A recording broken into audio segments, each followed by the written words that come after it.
मेरा आज का ये इंसिडेंट इतना ज़्यादा बदनाम कि जब ये हुआ था तब से लेकर आज तक भी एक अनटोल्ड बैन लगा हुआ है इस जगह पर जाने के लिए। और इसका रीज़न आपको इस वीडियो में समझ आएगा।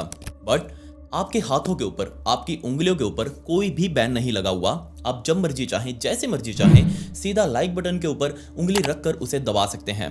सब्सक्राइब बटन के ऊपर भी क्लिक कर दें, कमेंट्स में पिक में लिख दें, लेट्स डाइव इन।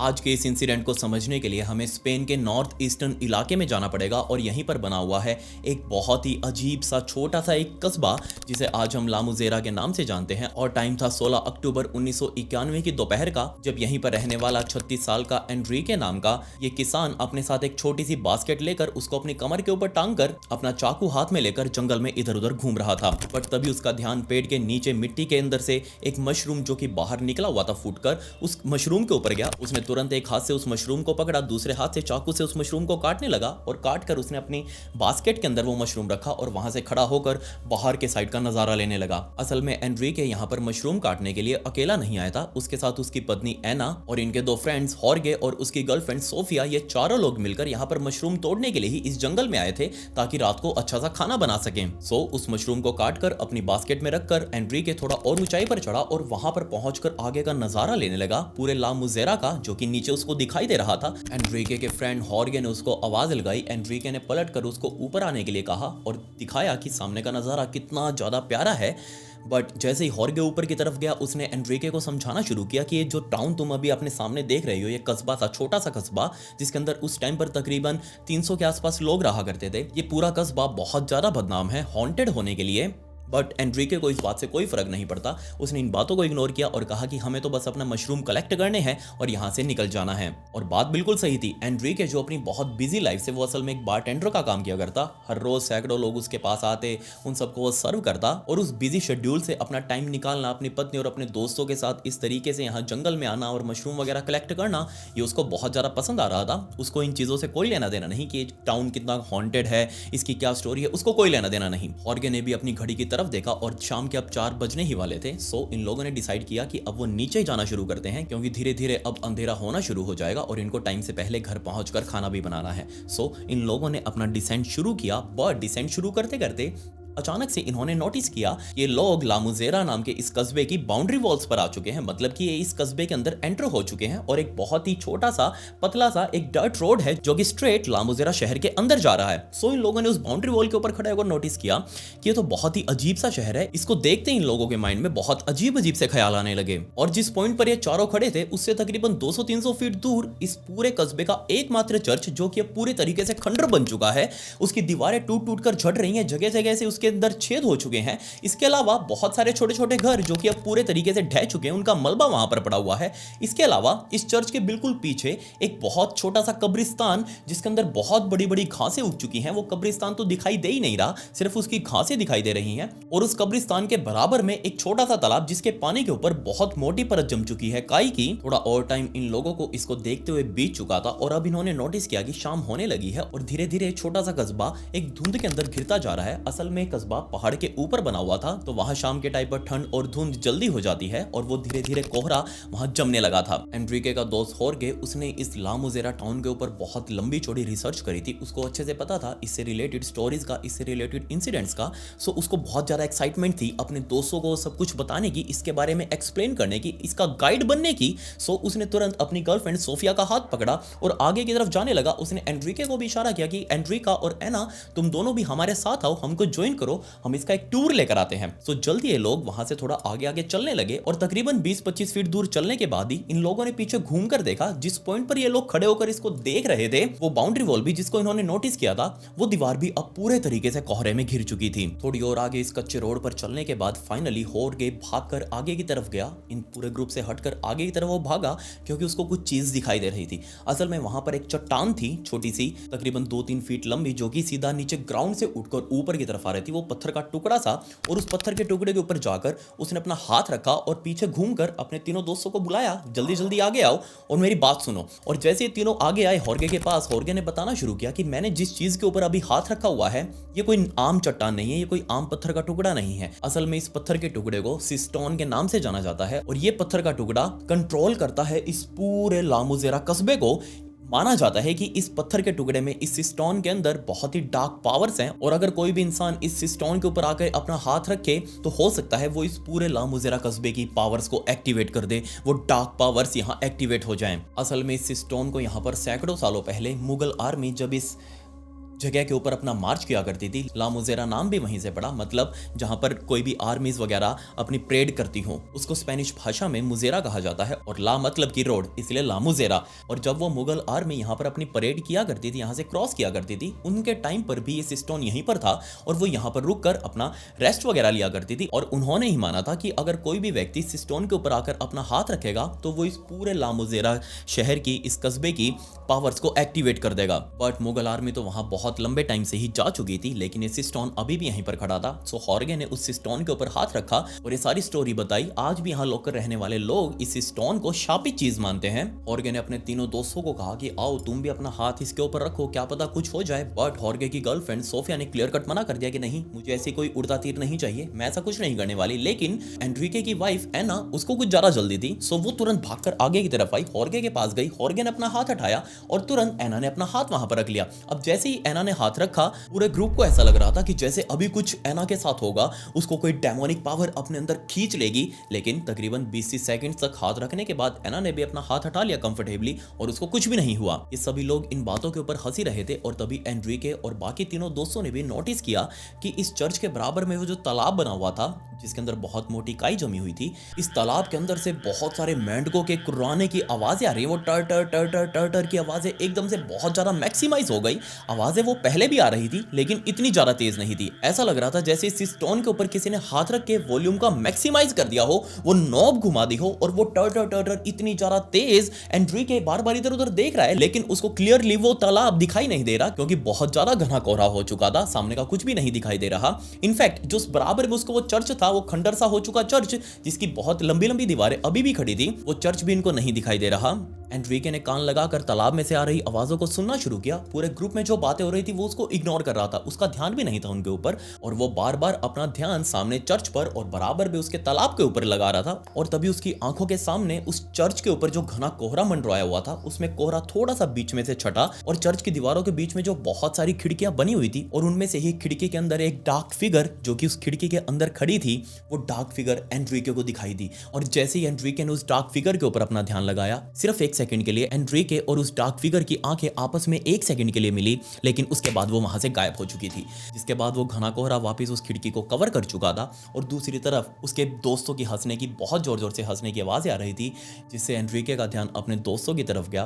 तुरंत एना ने भी कहा एंड्रिके को कि एंड्रिके, तुम्हारा ध्यान किधर है, हम सभी यहाँ पर मजाक मस्ती कर रहे हैं, तुम कहाँ पर खोए हुए हो, तुम भी आओ फटाफट से सिस्टोन को टच करके देखो, मजा आएगा, क्या पता कुछ यहाँ पर हो जाए और हमें देखने को मिले। एंड्रिके ने भी अपने दोस्तों की तरफ स्माइल किया और उस सिस्टोन की तरफ बढ़ने लगा, बट उसने पीछे मुड़कर दोबारा से उस चर्च की उसी खिड़की की तरफ देखा, लेकिन अब वहां कुछ भी नहीं था, सिर्फ घना कोहरा, वो खिड़की भी नहीं दिखाई दे रही। तो उसने अपने माइंड को समझाया कि ये सब कुछ उसका वहम था, जो उसने देखा वो चीज पॉसिबल नहीं हो सकती, वो सिर्फ एक इमेजिनेशन थी। अपने आप को समझाकर एंड्रिके सिस्टोन की तरफ और आगे बढ़ा और उसको अब तक पता लग चुका था कि जब तक वो अपना हाथ इस सिस्टोन के ऊपर नहीं रखेगा, ये दोस्त उसके नहीं मानेंगे, ये करवा कर ही छोड़ेंगे कुछ कांड। सो एंड्रिके ने भी अपना हाथ उस सिस्टोन के ऊपर रखा और जिस मोमेंट पर उसने अपना हाथ रखा, उसी मोमेंट पर आसपास की हवा एंड्रिके के वो बहुत ज्यादा ठंडी हो चुकी थी, लेकिन वो सिस्टोन वो बहुत ज्यादा गर्म हो रहा था। लेकिन ये सिर्फ एंड्रिके ही फील कर पा रहा था, उसके तीनों दोस्त, उनके आसपास के टेम्परेचर को कुछ भी नहीं हुआ, सिर्फ एंड्रिके ही था ये जो चीज अलग सी फील कर पा रहा था। वो ये फील कर रहा था कि बाहर का मौसम इतना ठंडा और ये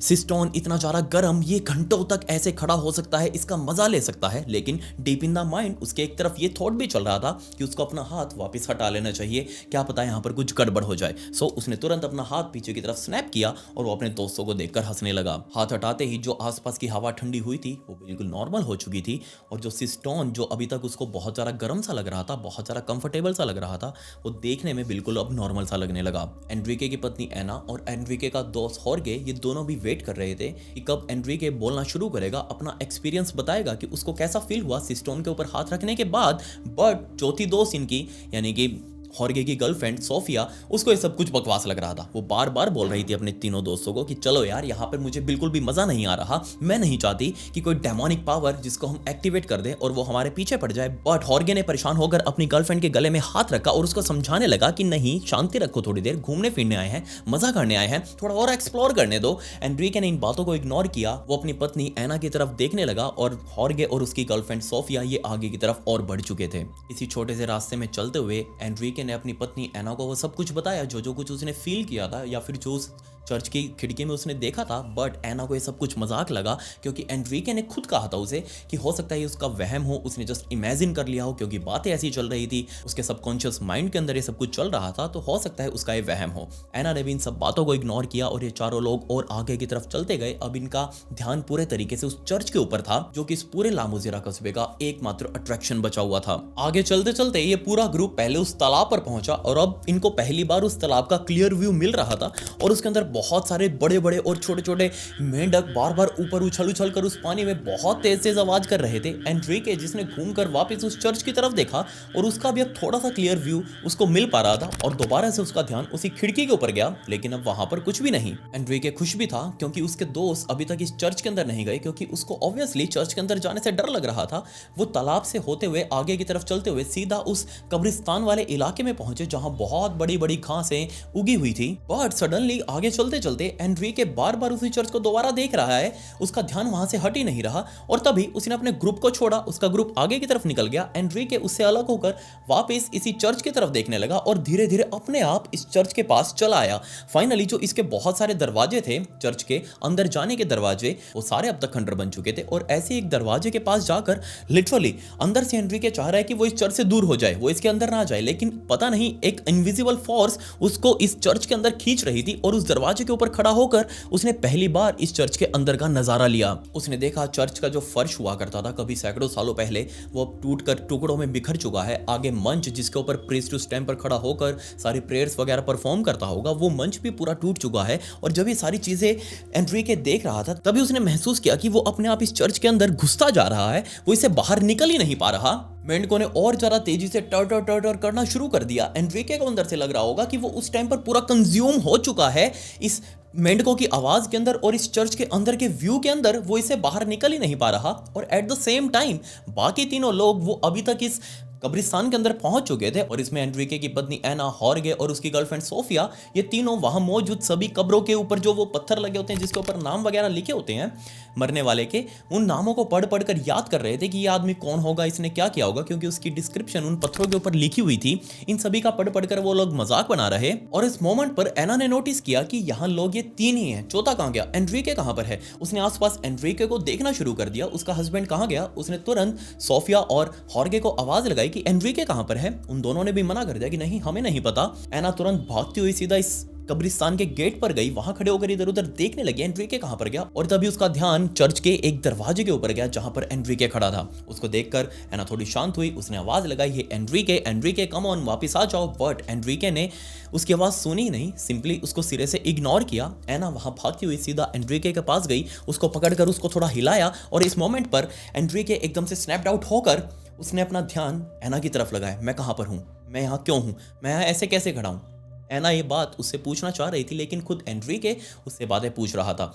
बट इन सभी बातों को इग्नोर करते हुए एना उसको अपने साथ उस सेमेट्री के अंदर लेकर गई, उस कब्रिस्तान के अंदर लेकर गई। एना भी तेजी से भागते हुए अपने दोस्तों के पास जाकर मिली, उनसे पूछने लगी कि तुमने कौन कौन से और पत्थरों के ऊपर नाम पढ़े, मुझे भी बताओ, मुझे भी देखने एक्साइटमेंट के साथ। और तभी ये सभी बातें चली रही थी, इतने में ही एना के हाथ से एक कब्र के ऊपर लगा हुआ पत्थर और उसके साइड में लगा हुआ एक वो क्रॉस होता है क्रिश्चियन धर्म के अंदर, उसके ऊपर नाम वगैरह लिखा हुआ था मरने वाले का। सो एना ने बात करते करते अपना हाथ उस पत्थर के ऊपर मारा और वो पत्थर अपनी जगह से निकलकर नीचे गिरकर 2-3 हिस्सों में टूट चुका था। ये चीज देखते ही सोफिया और हॉर्गे बहुत जोर जोर से हंसने लगे। उन्होंने कहा एना को कि देखो, अब तुमने ये पत्थर तोड़ दिया है, यहाँ की डार्क एविल स्पिरिट जो है वो सभी जाग जाएंगी और तुम्हारे पीछे पड़ जाएंगी। ये बात सुनकर एना को भी बहुत ज़्यादा डर लगा कि उसने एक हॉन्टेड साइट के अंदर एक कब्र है जिसको उसने छेड़ दिया है, उसकी ओरिजिनलिटी उसने मेंटेन नहीं रखी। सो वो तुरंत नीचे बैठकर उसने सभी पत्थरों को जो टूटे हुए थे टुकड़ों, उन सभी टुकड़ों को कलेक्ट करना शुरू किया, उनको वापस शेप में रखा। अब ऑब्वियसली वो उनको वापस टांग तो नहीं सकती, लेकिन शेप में ही उसने वापस नीचे वो पत्थरों को जोड़ दिया था जमीन के ऊपर ही। इन सब की बातें सुनकर सोफिया, जो अब तक बहुत ज़्यादा परेशान हो चुकी थी, उसको पहले यहाँ पर कंफर्टेबल नहीं लग रहा था।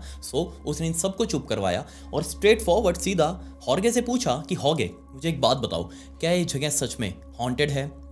हॉर्गे ने अपना मुंह नीचे किया और कहा कि हाँ, और इस जगह की जो एक्चुअल स्टोरी है कि क्यों ये ला मुजेरा टाउन पूरा हॉन्टेड बना और बाद में इसको लावारिस तक छोड़ना पड़ा, वो सब कुछ अब तुम्हें बताता हूँ। इसके बाद हॉर्गे ने एक ऐसी स्टोरी इन सबको बताई, रियल स्टोरी जो यहाँ पर एक्चुअल में हुई थी, जिसको सुनकर हर कोई यहाँ से अब भागना चाह रहा था। लेकिन उनके साथ जो हुआ वो सच में बहुत बहुत दिल दहला देने वाला था। असल में अक्टूबर 1873 में स्पेन के इस इलाके के अंदर सिविल वॉर छिड़ा हुआ था और बहुत सारे अलग अलग देशों की आर्मीज यहाँ पर मौजूद थी जो अपने अपने दुश्मनों से अपना सामना कर रही थी। और बहुत सारी आर्मीज के जवानों ने इस इलाके के अंदर, पूरे लामुजेरा इस टाउन के इलाके के अंदर, जमीनों के अंदर बहुत बड़ी बड़ी गहरी गहरी लंबी लंबी सुरंगें बना रखी थी। और ये सुरंगें छिपने के लिए नहीं थी, बल्कि ये सुरंगें अपने घायल हुए सैनिकों का इलाज करने के लिए थी, क्योंकि उस टाइम पर कोई बहुत बड़े बड़े हॉस्पिटल नहीं थे जहां पर इनको ट्रांसफर किया जा सके, गाड़ियां नहीं थी जो तेजी से पहुंचाया जा सके।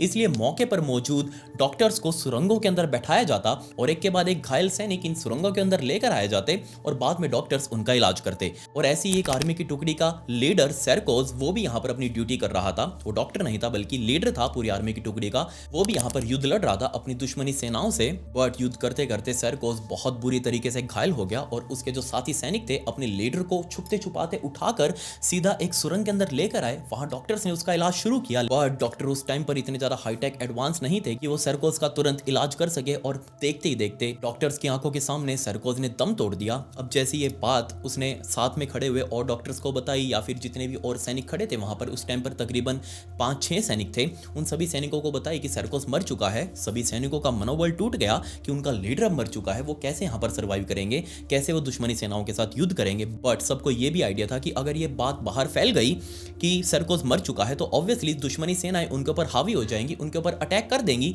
इसलिए ये बात इस सुरंग से बाहर नहीं जानी चाहिए। लेकिन दूसरा उनके माइंड में यह था कि सेरकोज उनका लीडर था और उसने बहुत बहादुरता से लड़ाई करते हुए वीरगति को वो प्राप्त हुआ है। उसकी बॉडी हम ऐसे ही कहीं भी ठिकाने नहीं लगा सकते, इसलिए हमें प्रॉपर तरीके से सेरकोज की बॉडी का अंतिम संस्कार करना पड़ेगा।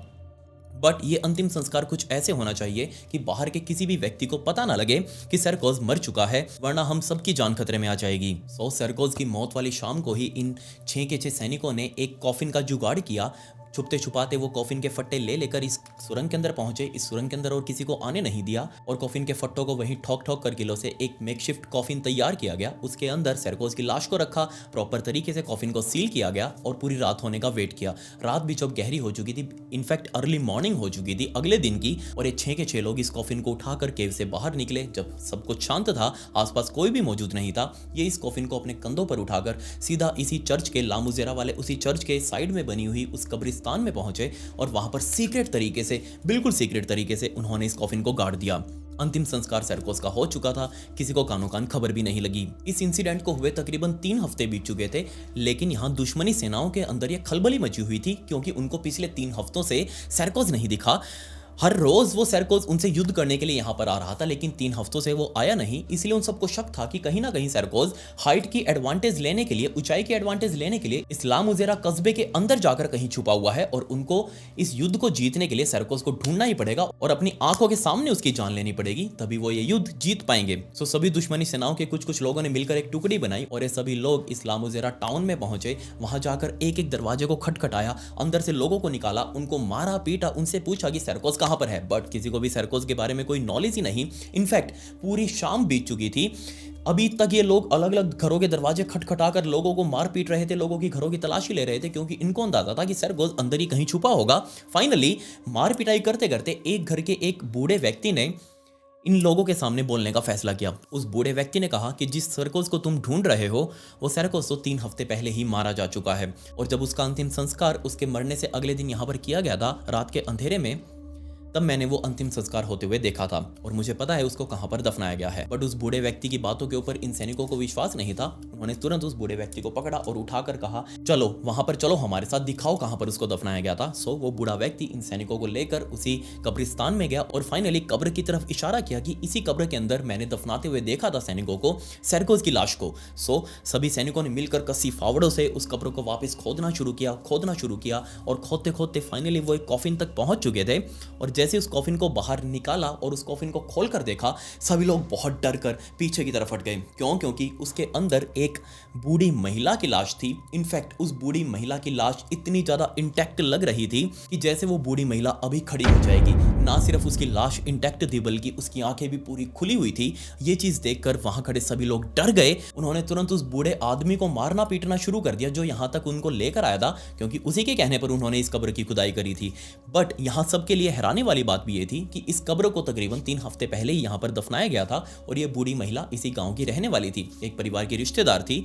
वो यहाँ पर उसको दफना कर गए थे। तुरंत उस परिवार को बुलाया गया और पूछा कि ये कौन है। उस परिवार ने कहा कि ये हमारे घर की रिश्तेदार थी, हमारी बड़ी बुजुर्ग थी, लेकिन इनकी मौत हो गई थी, इसलिए उसको यहाँ पर हमने दफनाया था। लेकिन इसकी बॉडी अभी तक गलना शुरू नहीं हुई, उसके अंदर से कोई स्मेल नहीं आ रही और इसकी आंखें कैसे खुली हुई हैं? हमने तो इसकी आंखें उसके अंतिम संस्कार के टाइम पर बंद कर दी थी, लेकिन ये आंखें खुली हुई हैं। ये हमारे लिए भी बहुत बहुत ज़्यादा डरा देने वाली बात है। यहाँ खड़े सभी सैनिक बहुत ज़्यादा गुस्सा हो चुके थे। उन्होंने गांव वालों के ऊपर मार पिटाई करना दोबारा से शुरू कर दिया, क्योंकि उनको गुस्सा इस बात का नहीं था कि ये लाश अभी तक गलनी शुरू क्यों नहीं हुई या फिर ये लाश किस पोजीशन में है, बल्कि उनको गुस्सा इस बात का था कि उनका टाइम भी वेस्ट हो गया और सेरकोज वो अभी तक उनको नहीं मिला, ना ही उसकी लाश मिली। सो और ज़्यादा गुस्से में आकर इन सैनिकों ने उस बूढ़ी महिला की लाश को कॉफिन से बाहर निकाला, उसकी लाश को नीचे रखा, एक बहुत लंबी रस्सी मंगवाई और रस्सी को पेड़ के ऊपर टांग कर और दूसरे एंड पर उस रस्सी के इस बूढ़ी महिला की लाश को बांधकर खींचकर उस रस्सी को इस बेचारी बूढ़ी महिला की लाश को पेड़ के ऊपर टांगा और सीधा अपनी राइफल्स उठाकर उस बूढ़ी महिला की लाश की तरफ करके बहुत सारे फायर्स किए। लेकिन लिटरली उस टंगी हुई बॉडी में से अब बॉडी गायब हो चुकी थी, सिर्फ रस्सी लटकी हुई थी। उसके चिथड़े उड़ कर पूरे कब्रिस्तान के अंदर फैल चुके थे। ये अपना गुस्सा निकालने का तरीका उस टाइम पर सैनिकों ने दिखाया था।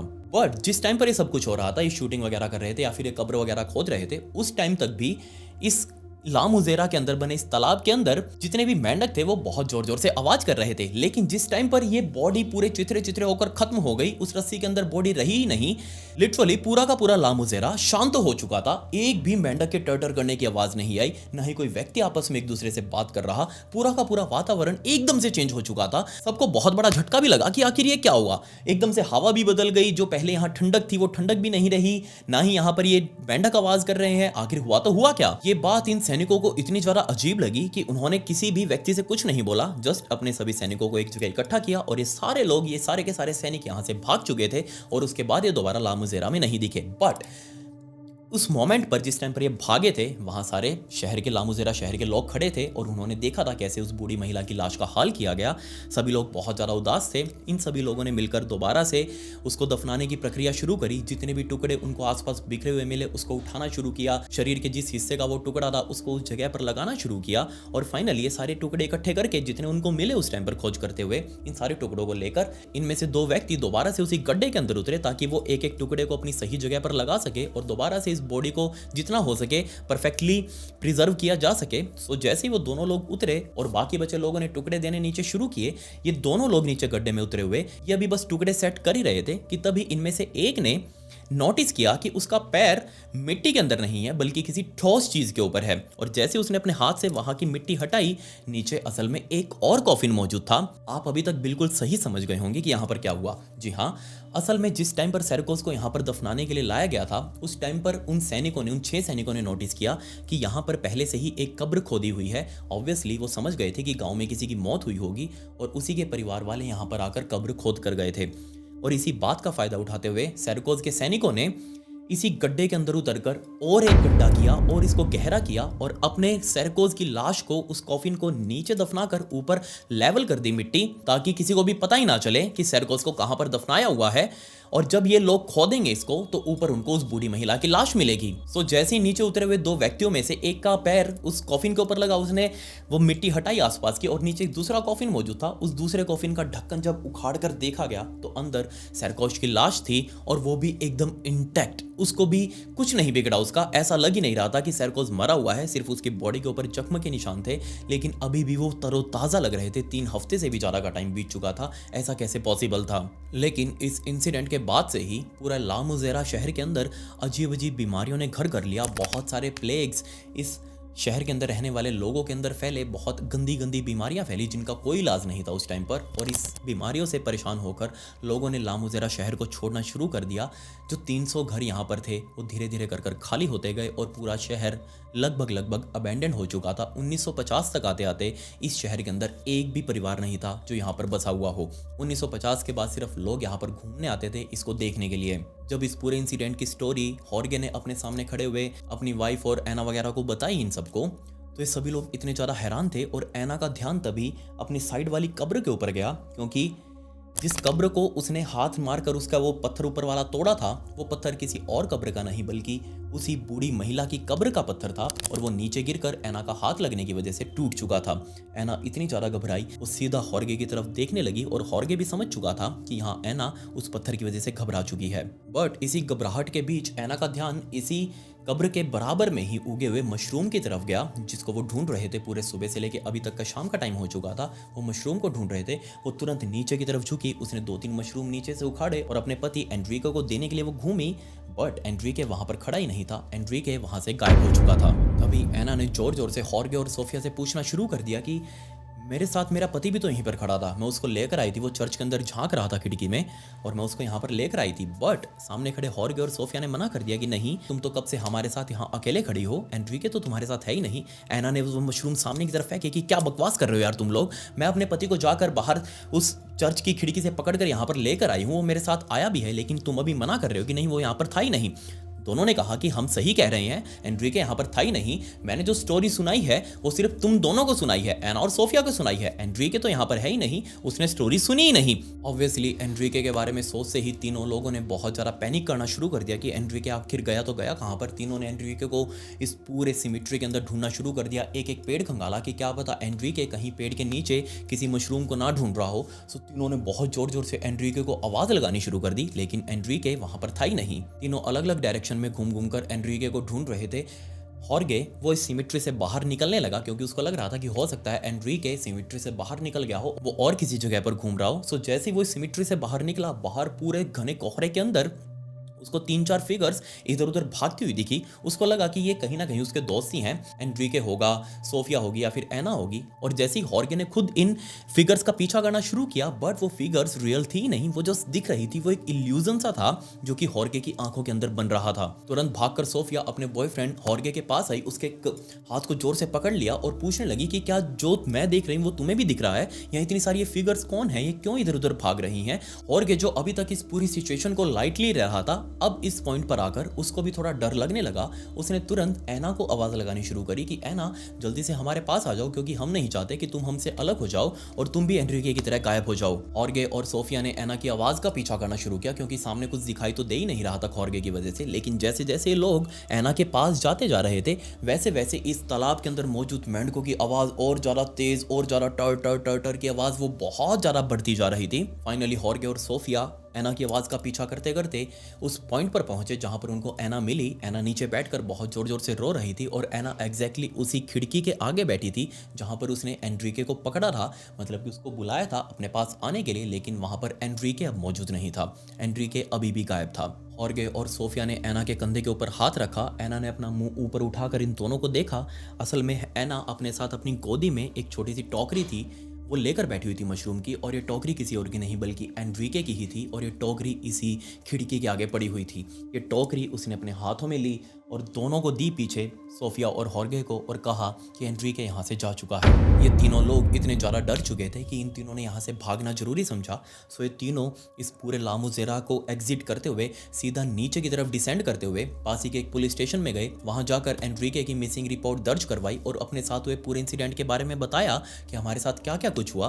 पुलिस वाले समझ चुके थे क्योंकि पहले भी यहाँ पर ऐसा कुछ हो चुका था। सो पुलिस वालों ने तुरंत एनरिके की मिसिंग रिपोर्ट लेगी। पुलिस वालों की गाड़ियाँ चाँव चाँव करते हुए अगले दिन इसी लामुजेरा शहर के अंदर पहुंची और एक एक घर जो कि अब खंडर बन चुके थे उन खंडरों के अंदर जाकर एक बहुत बड़ा मैसिव सर्च ऑपरेशन इस पूरे लामुजेरा शहर के अंदर चलाया गया। बट एनरिके का कुछ भी पता नहीं चला।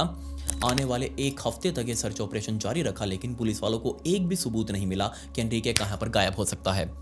पुलिस वाले खुद परेशान थे। सो एक हफ्ते बाद पुलिस वालों ने फाइनली इस सर्च ऑपरेशन को वापस कॉल्ड आउट कर लिया, बंद कर दिया कि नहीं, हम जितना ढूंढ सकते थे हमने ढूंढ लिया। अब एनरिके की मर्जी होगी तो वो वापस आ जाएगा या फिर उसके साथ कुछ हुआ होगा तो वो भी हमें पता लग जाएगा। बट आप सोच कर देखिए, ऐसा कैसे हो सकता है कि एक आदमी अपने पीछे सिर्फ एक टोकरी छोड़कर वहां से गायब हो जाए। आसपास के और छोटे छोटे गाँव में जितने भी लोग रहा करते थे वो सभी लोग ऐना से मिलने के लिए आए और उन सभी को बताया कि ये चीज़ इतनी ज़्यादा बदनाम क्यों है, इतनी ज़्यादा शापित क्यों है। सो सभी ने समझाना शुरू कर दिया कि जरूर एनरिके के साथ कुछ हुआ होगा और हो सकता है उसकी कहीं मौत भी हो चुकी हो आसपास के इलाके में। सो हमारे इलाके के अंदर हाइकर्स आते जाते रहते हैं। जब भी किसी हाइकर को उसकी डेड बॉडी मिलेगी वो हमें जरूर खबर कर देगा, फिर नीचे पुलिस स्टेशन में बता देगा। सो तुम्हें वेट करना होगा।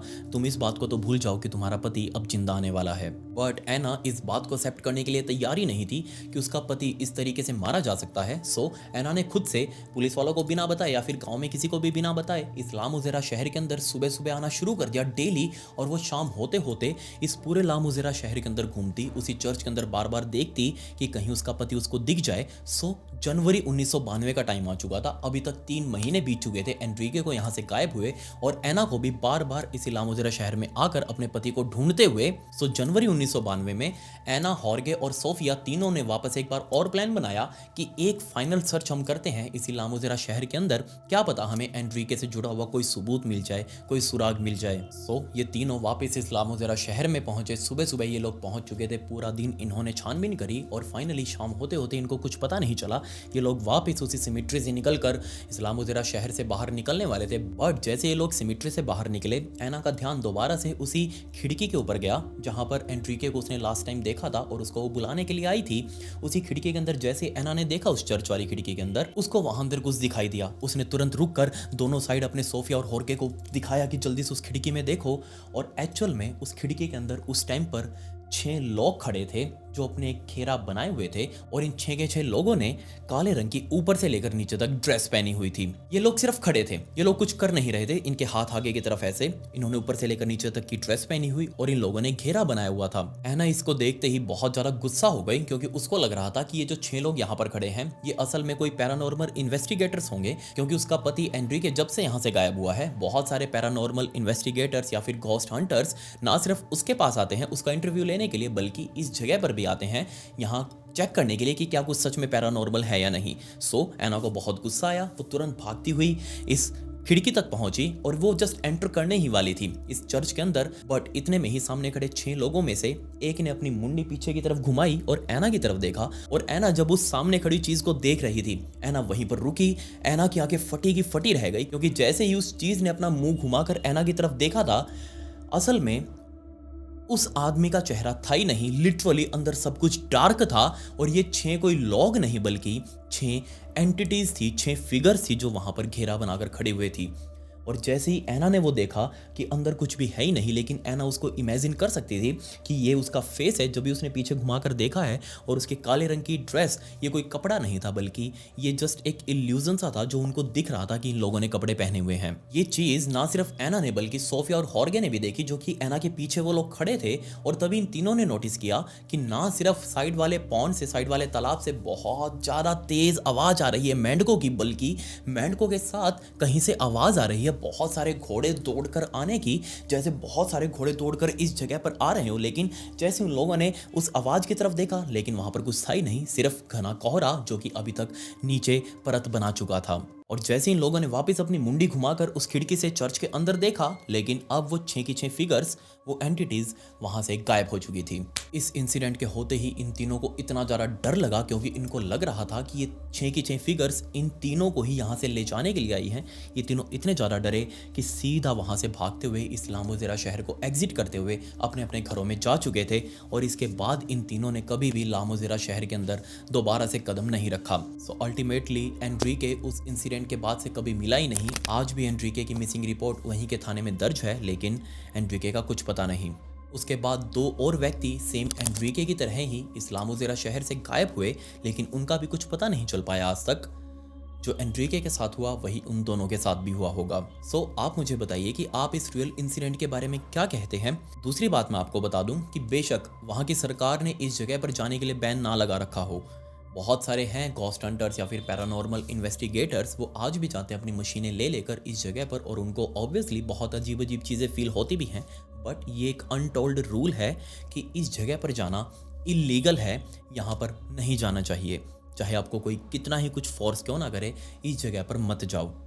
सो आप मुझे बताइए कि क्या आप यहाँ पर जाना चाहेंगे। भाई मुझे बाऊजी बनने की कोई आदत नहीं है, मैं तो नहीं जाने वाला। सो इस इंसिडेंट से जुड़ी हुई कुछ रियल फोटोज़ मैंने पहले से ही मेरे ब्रॉडकास्ट चैनल के अंदर डाल कर रखी हुई हैं। ये मेरी इंस्टाग्राम आईडी, इसका लिंक आपको डिस्क्रिप्शन में भी मिल जाएगा। आप वहाँ जाकर फॉलो कर लीजिए और ब्रॉडकास्ट चैनल को ज्वाइन कर लीजिएगा, ये बिल्कुल फ्री है।